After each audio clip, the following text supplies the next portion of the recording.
Kalimera, good morning. Well, what a difference a day makes. We had a heavy thunderstorm in this region overnight, and it's left behind this blanket of cloud which has shrouded the village and this entire mountain, in fact. Well, I'm off out super early on this fitness quest of mine, and further into the mountains I go, the thicker and thicker this fog becomes.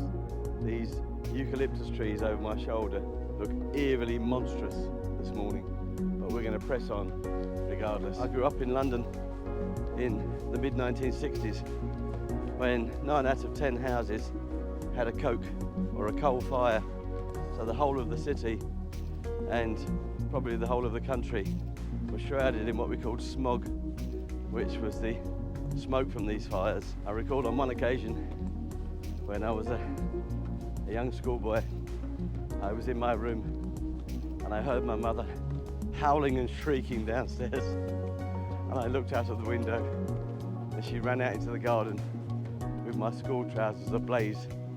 She had been trying to dry them in front of the fire and set the legs alight out.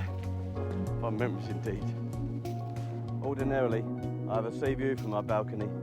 I can see all the way along that curving coast from Polis through Orgaka, Iron Marina to Pomos, but with the fog today, the visibility is around 100 metres, but I'll still delight in the almond blossom and of course the wonderful rocks and trees that come looming from this fog around every bend in the road.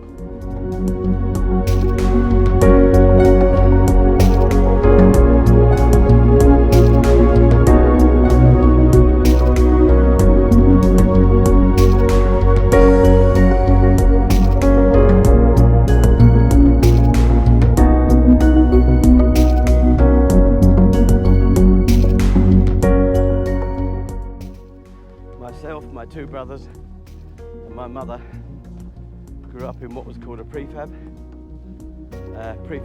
house, one of many that were erected after the war because much of the country's housing stock had been decimated.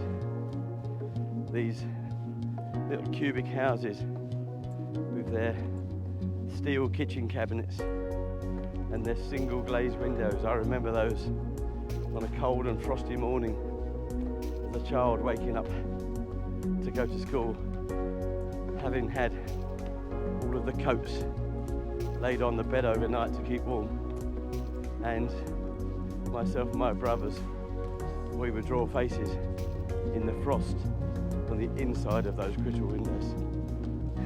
These rocks that I love so much look simply glorious with a cloak of fog this morning.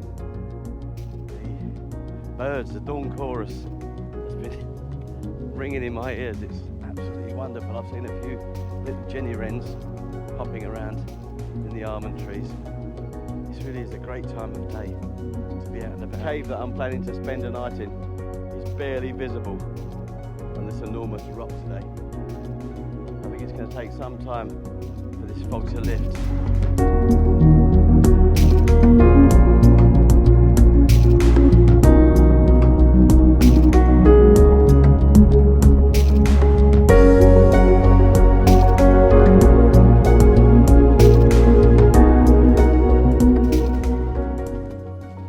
Well, this is the point that I turned around yesterday, having walked more than double what I anticipated. But there is an intriguing bend in the road ahead that lures me on.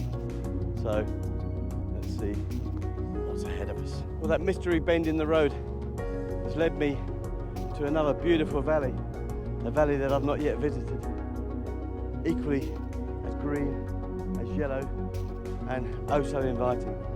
So let's press on today. I have no idea how far we're going to travel, but we have all the time in the world. This, my friends, is true freedom.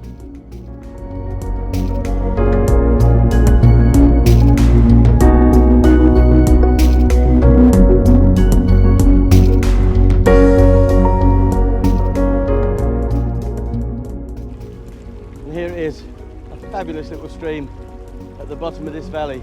This day truly is one of adventure and discovery here in Cyprus. Well, if we venture to the bottom of the valley, that means we have to walk to the top, which will really get that heart racing and those legs burning. But that's what we're here for today.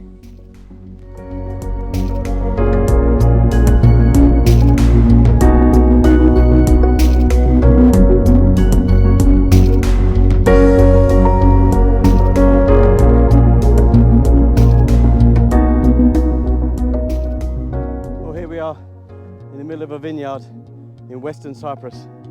These vines are still yet to be pruned, but later on in the year they will produce some of the finest wine and hopefully some of my favourite rosé.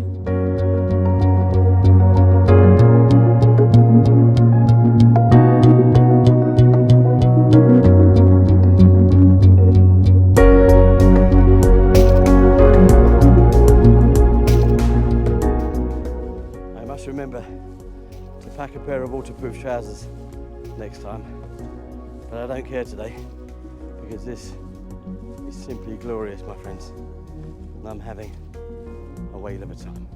Just walked up this path, which has to be 45 degrees, and it's really warming up here. Considering we left Drusha in thick fog this morning, the sun is rising over these vineyards, so this coat will be coming off shortly. But this hill really is working my calf muscles, but I feel invigorated. I truly do. I have a real fascination with these abandoned houses and who indeed might have called them home many years ago. The roof has since collapsed. There's a partial door here, but what a fabulous view they must have had in times gone by. All of this on their very doorstep.